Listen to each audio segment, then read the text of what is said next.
Dr. Paulo Guimarães e Dr. André Luiz esclarecem que casais bem relacionados é a garantia de uma boa fertilização.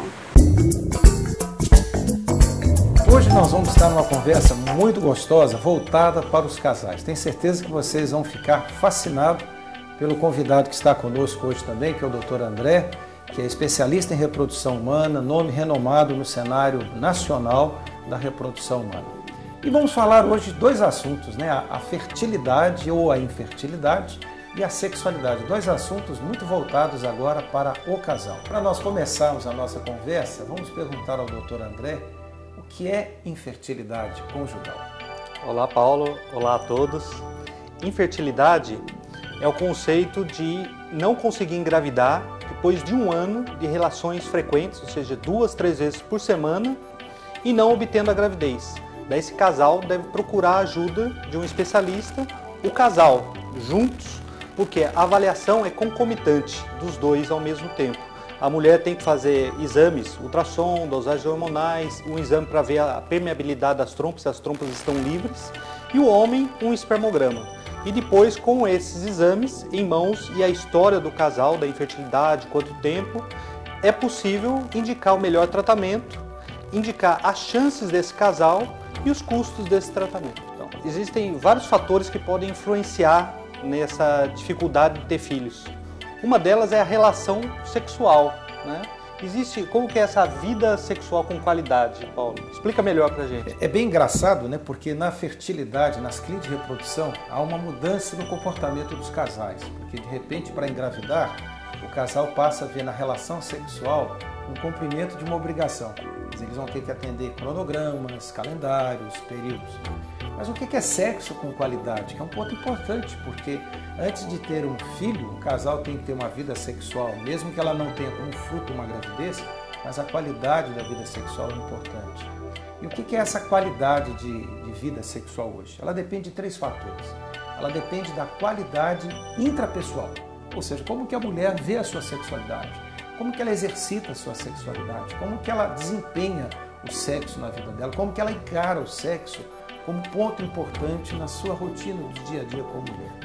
O lado intrapessoal, que é esse voltado a ela, que pode estar ligado a fatores culturais, religiosos, a própria postura do comportamento. Depois nós temos o lado da sexualidade pessoal, ou seja, do parceiro.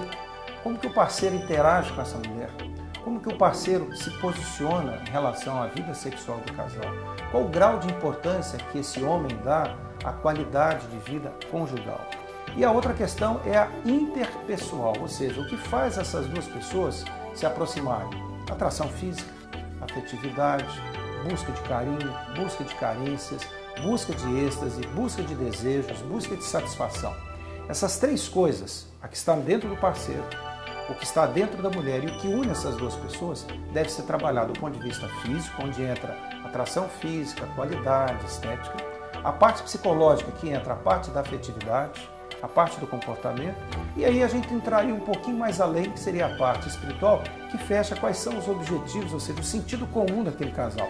Sexo não é só prazer, sexo não é só um momento, sexo é um complemento de um projeto maior. E esse projeto maior entra família, felicidade, realização pessoal.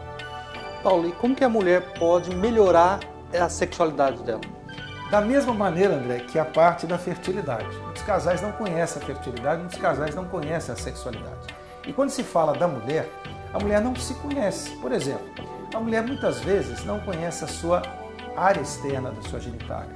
Então muitas vezes elas chegam ao ginecologista, não conhecem os nomes, não conhecem as suas funções. A relação sexual depende muito de como ela conhece a si própria. Por exemplo, como é que ela se estimula? Como é que ela consegue contrair a musculatura? Por exemplo, muitas mulheres não conhecem o grande poder que elas têm na musculatura vaginal. A musculatura vaginal, quando ela tem consciência dela, é muito útil durante a relação sexual, fazendo com que haja uma melhor qualidade da relação sexual. Da mesma maneira, a forma como ela desenvolve os movimentos sexuais, a maneira como ela gosta de ser tocada, ajuda muito ela a orientar o seu parceiro.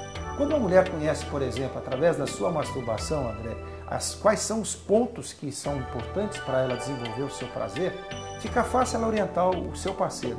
Do contrário, se ela não conhece quais são os pontos, quais são as formas que esse prazer acontece, fica difícil ela orientar. Aí seria um cego guiando outro cego, né? Então a vantagem seria, primeiro, a mulher conhecer sua genitália da forma anatômica, conhecer a sua genitália na forma funcional, utilizar a musculatura. E hoje essa parte dos exercícios musculares, o pompoarismo, os exercícios do assoalho pélvico, não só melhora a qualidade da vida sexual, mas também tem outras coisas importantes. Por exemplo, melhora a questão da incontinência urinária, ou seja, a prevenção da incontinência urinária, a prevenção da flacidez vaginal, que também muitas vezes é trabalhada com esses exercícios. E hoje nós temos não só a parte de fisioterapia voltada para essa parte da pelve da mulher, como nós temos aparelhos que desenvolvem a musculatura da pelve da mulher, exercícios que a própria mulher pode desenvolver no seu dia a dia durante um banho íntimo. Isso faz parte do autoconhecimento sexual, que seria aquela parte da qualidade sexual, ou seja, a intrapessoal. Como que ela vê o seu instrumento de prazer, como ela conhece uma parte de si própria. Muitas mulheres têm medo de tocar-se. Muitas mulheres têm medo de fazer até a sua higiene íntima, porque o desconhecimento leva a medos. E às vezes o medo de encontrar doenças, o medo de encontrar coisas que ela não conhece. É engraçado, por exemplo, na nossa experiência, quando a gente focaliza uma mulher, quando ela vê o exame dela na tela, muitas não gostam nem de olhar. Sentem nojo, sentem asco, sentem nervosismo, porque não é um hábito da mulher ver a sua intimidade de uma maneira natural. Como, por exemplo, ela vai escovar os dentes, ela vai passar um rímel, ela olha para o espelho e vê direitinho se tem espinhas, se tem manchas, se tem rugas, mas na parte vaginal a mulher não faz isso, né? Então eu brinco muito com as mulheres, nossas pacientes, que a parte mais íntima dela é desconhecida por grande parte das mulheres. Queria te perguntar uma coisa, André. Muitas mulheres carregam o peso da infertilidade. Então às vezes a mulher carrega, às vezes, anos a fio o fato de não haver uma gravidez na família, naquele casal. E muitas vezes elas se sentem culpadas. Existe uma cultura hoje, inclusive nas culturas mais antigas, em que a fertilidade é tão responsabilizada a mulher que elas são trocadas quando elas não engravidam. Como é que é visto isso hoje, na visão atual da reprodução assistida? Paulo, hoje não existe mais isso, né? É igualmente. Então, 30% das vezes o fator é exclusivamente feminino, 30% das vezes o fator é exclusivamente masculino, em 40% das vezes ambos têm alguma alteração que está levando à infertilidade. Então o homem tem um sêmen com uma motilidade baixa, uma morfologia alterada, a mulher não está ovulando ou tem uma das trompas alteradas. Então por isso que é muito importante essa avaliação concomitante. Porque o que acontecia antigamente era a mulher sempre vai no ginecologista com regularidade e fazia todos os exames. E o homem se negava a fazer um espermograma. E mais ainda quando ele já tinha um filho no passado. E na verdade não existe isso. Não existe uma fertilidade permanente, né? Então ele pode ter sido fértil no passado e com o tempo, porque com a idade também, depois dos 40 anos, o homem vai perdendo a fertilidade. É claro que ele produz espermatozoides a vida toda, diferente da mulher, que vai perdendo o número de ovos durante a vida fértil. Então a mulher tem um tempo para engravidar com os próprios ovos, que seriam até 40, 42, 43 anos. Depois que ela entra na menopausa, daí acaba o estoque de ovos, mas mesmo assim é possível hoje fazer com ovos doados, conseguir ter. O homem, se não tiver espermatozoide, a gente vai buscar espermatozoides ali no testículo ou no epidídimo, que é uma região que fica do lado do testículo, para obter esses espermatozoides e fazer o tratamento. Então mulheres que fizeram laqueadura estão arrependidas, homens que fizeram vasectomia. Então hoje tem solução para a maioria dos casos. Podemos dizer que não há limite para a fertilidade hoje? Podemos dizer que não há limite. Esse limite cada dia está sendo ultrapassado. O limite é o limite ético, né, que é casos que a resolução do Conselho Federal de Medicina nos coloca e a gente segue o número de embriões para serem transferidos, alguns fatores, né, tipo o útero substitutivo. Então não é o termo antigo, barriga de aluguel, não existe o envolvimento financeiro. Então, essa barriga, esse útero substitutivo, tem que ser uma parente até 2º grau. Já esses óvulos doados são anônimos, então são pacientes que doam espontaneamente seus ovos ou os excedentes de um tratamento e ela assina um termo que está doando e quem está recebendo assina um termo, mas tudo no anonimato.